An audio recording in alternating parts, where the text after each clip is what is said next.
So this is the second video of setup, and by the end of this you'll be all ready to go, sharing with your network, bringing people in for events and conversation. So in the last video we looked at how to edit the profile, get everything set up, and by this point you'll have a branded page and you'll probably see this call to action here. Now spaces are a way to create areas within your community for better relevance and greater collaboration. So you can see that I've created several in here to do with startups, entrepreneurism, and even sustainable business, which we've got down there. So this is a way of grouping things, and I've made a leadership and management environment. So that's the first one I really want to move through with and for the community. So a space will create an environment for sharing knowledge, links, videos, podcasts, courses, ebooks, whatever that is. It's a place to amalgamate and consolidate that information. And you can also invite people into the space with you so that you'll have collaborators on the space who can input and share. But the key thing we want to do is start a conversation or an interaction. That's the first thing you need to do with your new community. So you've already got it going now. We're on the app stores as well. You can share it across your networks. We're integrated with Instagram, Facebook and WhatsApp, so you can really easily get those invitations out there and bring people in. Or there'll be people on the WONDR network that we can launch you to as well. But one of the key features we've got is to add an event.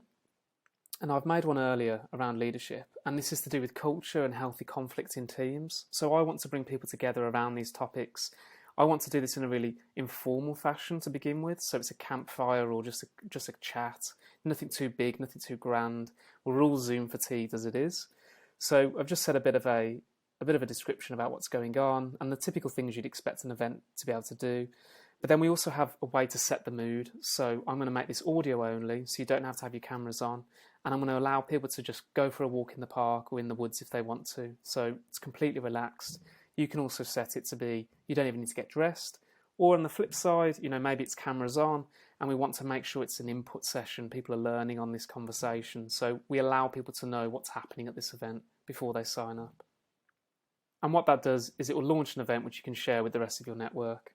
And then also what spaces create are areas within your messenger which create private groups. So you can use spaces as a way of having everyone in the community, which are in the Rising Collective, but then spaces if you want to fragment people out, or if people have paid a higher tier to be part of a more exclusive group or a learning group, you could create a space for that.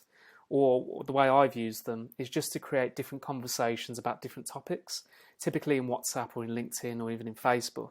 Any kind of messenger is just all one homogeneous long thread of conversation. Here on WONDR, each space provides you with another opportunity to create threads and different conversations. We advise that you keep it quite tight to begin with, but as your community grows, you can create new channels and new areas as it expands. So that's it really. Within 5 minutes, you've got your page all up and running. You're able to share that across the network or across your own networks and start bringing people together around conversation, events, knowledge sharing, and really driving towards your mission as a community. In the next video, we'll talk about how spaces can be leveraged most and some other cool features that we're working on.